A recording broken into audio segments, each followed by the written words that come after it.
Hey, what's up, everybody? It's Vince from Crushing Strength, Fitness, and MMA. And today I wanted to make a video talking about, beginner lifting programs, my experience when I was a beginner, and how my lifting philosophy has changed over the past year and a half, and how I've progressed.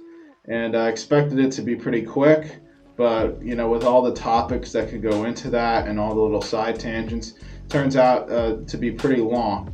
So just to start here, we're going to just do this in probably a part one and part two.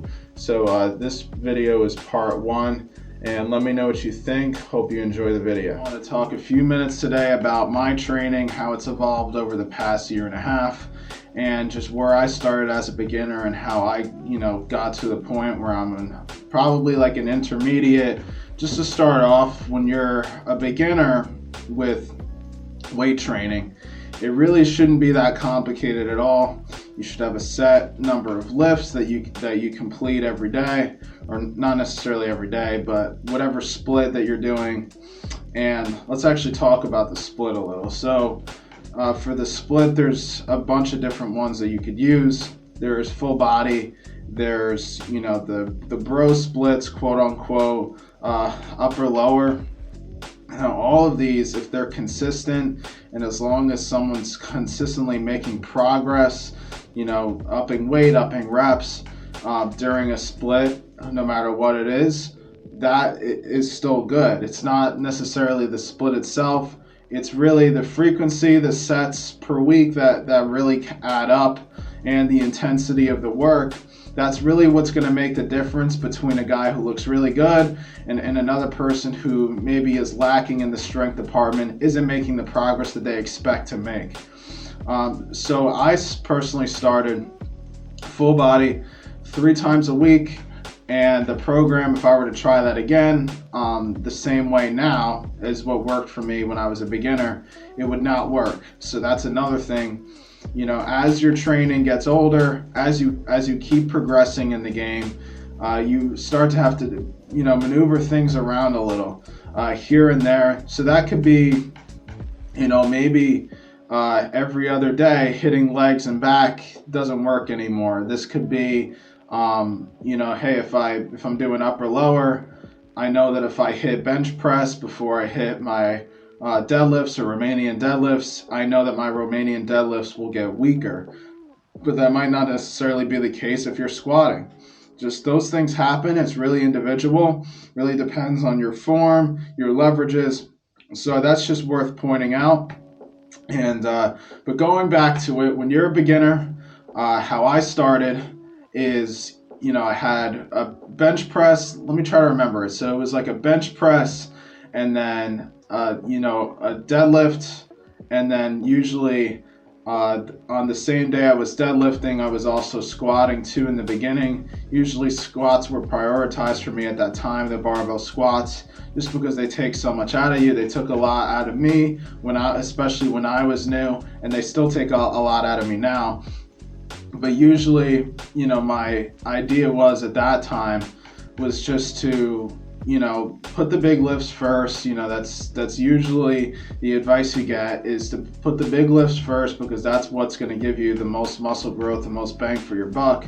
And then you would put the movements that aren't as taxing, as the workout goes on. And, it worked for, like most beginner programs it worked for a long time. And then eventually you have to change things up a bit, where you can't deadlift, and maybe you can't deadlift and squat in the same day. Maybe you need to change things up there. I eventually, probably December of, not this last December, but this December before that, I kind of dumped barbell squatting out of my program entirely and focused instead on a lift I'm a big fan of, which is the deficit squats with the trap bar. I'll usually stand on a plate, and I'll just complete my reps that way. I've gotten the same kind of leg progress that I think I would have gotten, or maybe even better, considering it's a little more quad dominant, because at the depth you reach, a lot of knees over toes action going on. Definitely love focusing on deficit squatting instead of barbell squatting, just for my own leg size and quad development and stuff. That's not to say, however, that you can't get big quads with barbell squatting. I would never make that claim ever. It's a nuanced thing. It's just something with barbell squatting that just doesn't sit well with me. That's not to say that it's not a great lift. It's an amazing lift, and definitely it's in every beginner program for a reason. It got me my initial leg size for a reason. So that's a big thing to understand. But there are individual differences. Now, just one thing for me with barbell squatting that I noticed, an issue that I got, was usually a lot of overuse in either the rotator cuffs, or sometimes that would travel down into the traps and the neck and stuff like that. Like I would get a little bit of numbness in the hands maybe.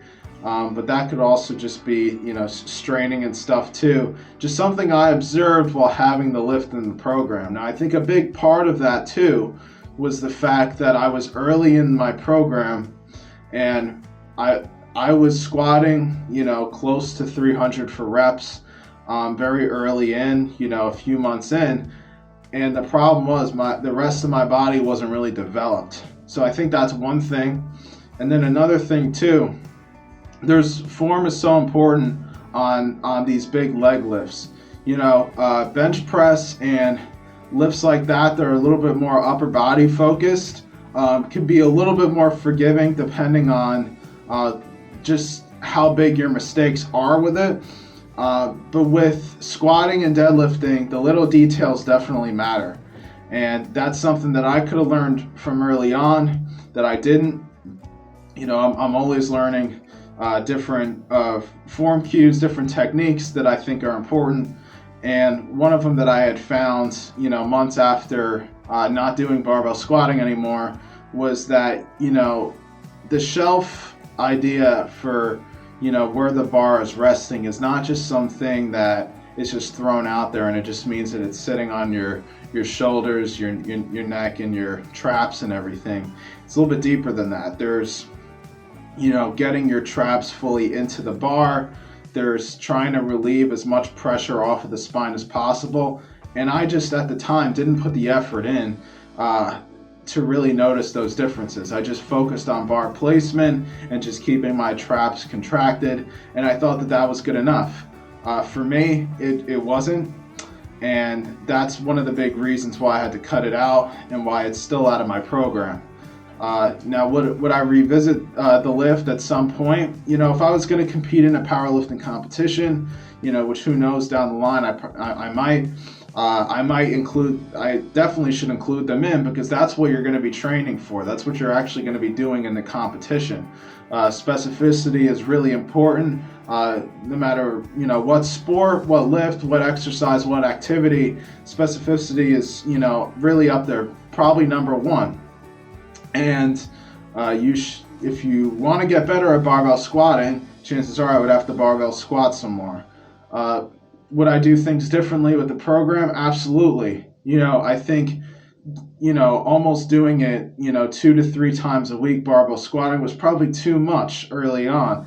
So that would be something that I would change and I would adjust well to my program now. But for me, I just think that for my own goals right now in the immediate, deficit squatting, along with all the deadlift variations I do, which I'll get to, has been good enough for me for my leg size and keeps me progressing. So moving on to other lifts, we have the deadlift too. When I was a beginner, I deadlifted kind of like a soft 2 times a week. One time was with a trap bar, which isn't really a full deadlift, and then the other day was a deadlift on its own, conventional. And even those I kind of cut out of the program early on too. And unlike the barbell squat in particular, well, not necessarily. The point I'm trying to make here is that seems to be a common thing, for different reasons though. Sometimes people cut the deadlift out just because it doesn't feel right. Sometimes it's because of the lower back issues they may have gotten from it. And for other times, it's just because it's too taxing and it doesn't work well with the person's program. I would say early on, I kind of knew it wasn't for me. just having to strain to get the bar off the ground, and just considering I didn't start off with a great muscular base in my legs, so my legs or back. So I just found that when I was doing deadlifts, my progression was really slow despite still being a beginner.